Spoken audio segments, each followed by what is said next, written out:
Hello, dear students.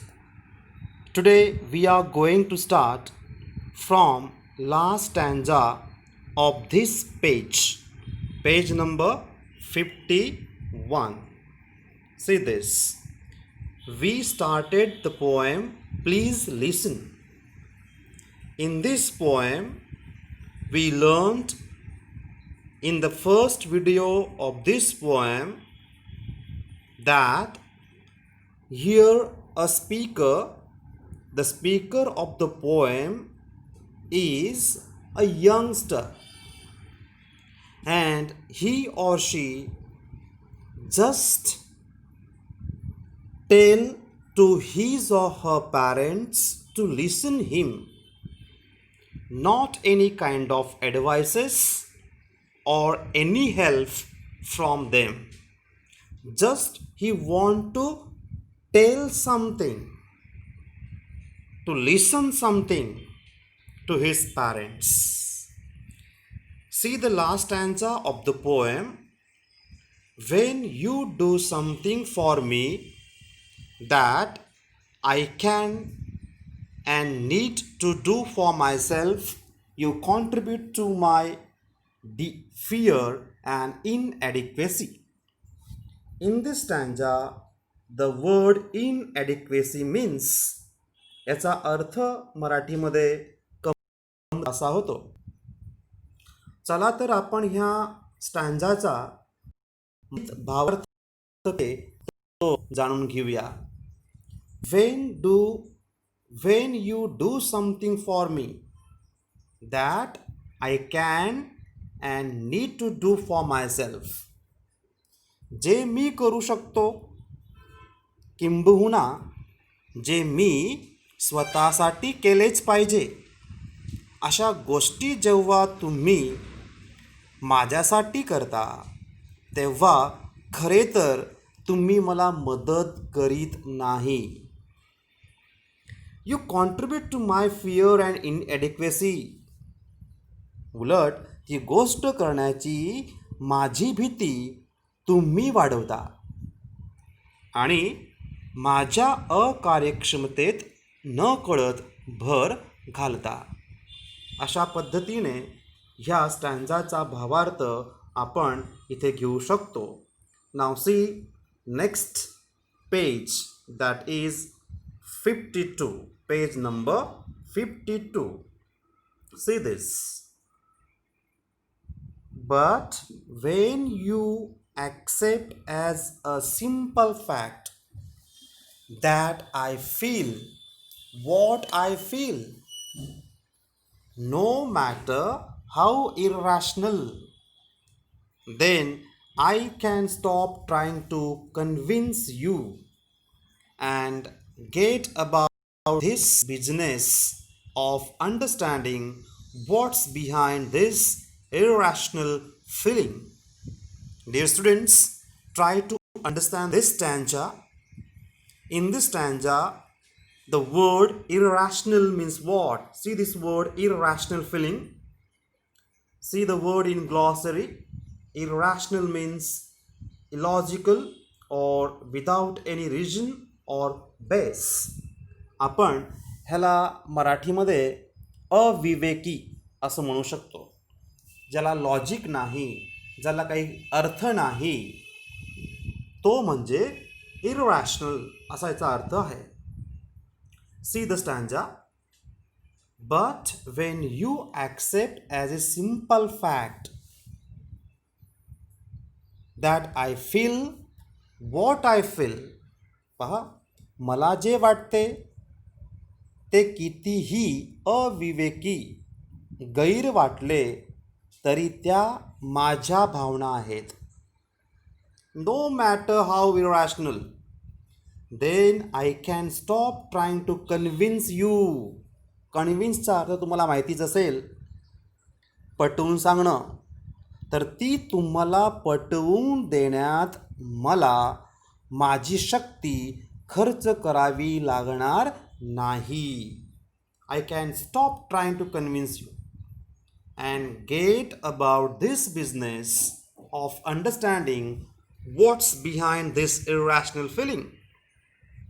तर अशा पद्धतीने त्या अतर्क भावनेमागील कारणे शोधण्यासाठी, ज्याला तर्क नाही, ज्याला अर्थ नाही, ज्याला काही मिनिंग नाही आहे, ज्याला लॉजिक नाही आहे, अशा भावनेमागील कारणे शोधण्याकडे, त्यावर विचार करण्याकडे मी लक्ष देऊ शकेन. असा या स्टँजाचा अर्थ आपण या ठिकाणी घेऊ शकतो. See the next stanza, next lines. And when that's clear, the answers are obvious and I don't need advice. अगदी सोपं आहे. पहा, पुन्हा पुन्हा हा जो स्पीकर आहे ह्या पोएममधील, त्याला एकच म्हणायचे संपूर्ण पोएममध्ये की तुम्ही माझं ऐका, उपदेश देऊ नका.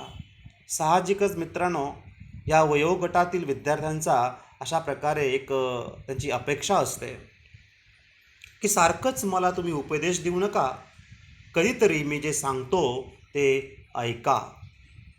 And when that's clear the answers are obvious and I don't need advice. या ओळींचा अर्थ जर पाहिला आपण तर असा होतो, ज्यावेळी मी तसे करू शकेन त्यावेळी खरे तर माझी मलाच उत्तरे सापडतील आणि मग मला सल्ल्यांची गरज भासणार नाही. I don't need advice. मला कोणत्याही ॲडवाईसेसची गरज भासणार नाही, असा ह्या लाईन्सचा अर्थ या ठिकाणी आपण घेऊ शकतो. पुढच्या लाईन्स बघूया. Irrational feelings make sense when we understand what's behind them.